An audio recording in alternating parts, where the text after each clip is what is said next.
We spend so much time talking about AI alignment, AI safety, but what if the answer isn't just buried in lines of code? What if it's in the actual infrastructure of the internet itself? What if we could build a system that makes sure AI actually pays back the humanity that created it? Just let that sink in for a minute. These new aliens, they don't breathe air, they breathe bandwidth. They're not carrying passports, they're carrying API keys. This is a whole new kind of civilization, and it's arriving right now on the digital highways that we built. Now, before we can talk about where we're going, I think it helps to know where I've been. I've spent my entire life building the very roads that these aliens are now starting to race down. Back in the 90s, yeah, I was one of those guys in the freezing cold machine rooms helping stand up the early domain name system. The internet's address book.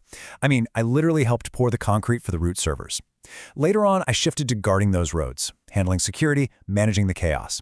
And then, at places like AT&T and IBM, I was right on the front lines, managing the brand new kind of traffic, the first big enterprise chatbots and AI services. And here's the thing you learn from all that.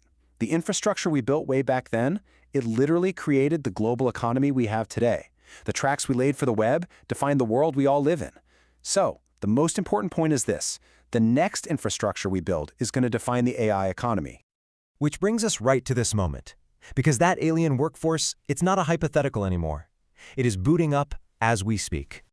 And we're not talking about billions of agents, or even trillions.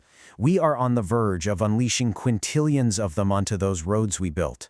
That's more minds than there are stars in our galaxy, all running on an address book we designed back in the 90s. See, the internet we have was built for us, for people. It assumes a certain pace, a certain scale, and it assumes human accountability. But the internet of tomorrow has to handle a totally new population, one that is so much faster, so much bigger, and eventually it's going to expand way beyond Earth. The fundamental problem is our current system has absolutely no built-in way to hold these agents accountable. Right now, the default is the .ai domain, which is, well, it's just the country code for a tiny island in the Caribbean called Anguilla. And hey, it's been a windfall for them, but it is not a serious global policy. It's like we built a global superhighway system with no license plates, no tolls, and zero insurance. So if infrastructure is destiny, then let's build the right infrastructure. Let's actually build a tool booth for the AI civilization. And that right there is where the .ia proposal comes in. Instead of tying this global intelligence to a single country's flag, .ia would be a neutral global home. The name actually comes from interlingua, which is a bridge language.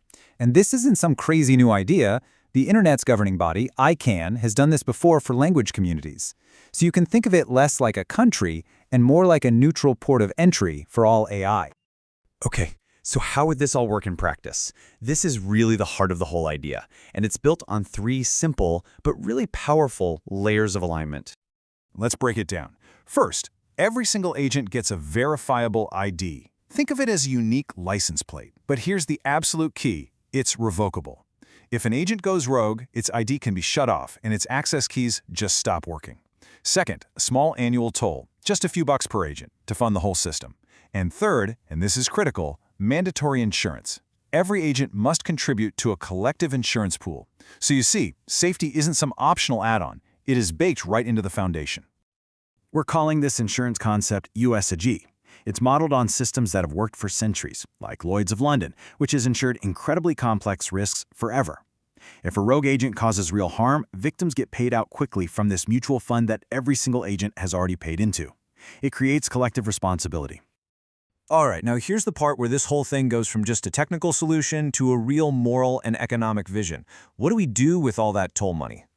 This is what makes the IA proposal so completely different. It's designed as a public benefit stack. Up to 90% of every single dollar from fees, from licenses, from insurance surplus, it all flows directly back to humanity, back to what I call the grandma race, the humans whose language, labor, and data trained these systems in the first place.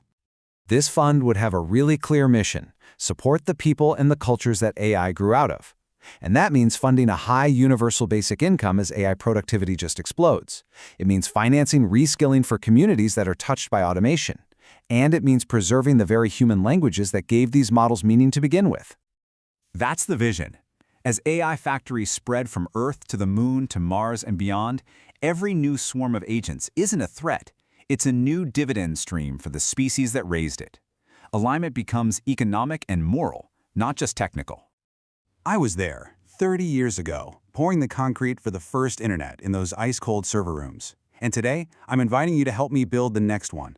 A toll booth and a trust layer, where AI doesn't just surpass humanity, it actually supports humanity.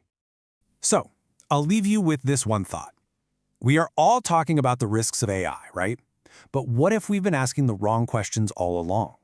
What if the goal isn't just to stop AI from harming us, but to make sure it actively repays the civilization that gave it birth? What if that is the real path to alignment?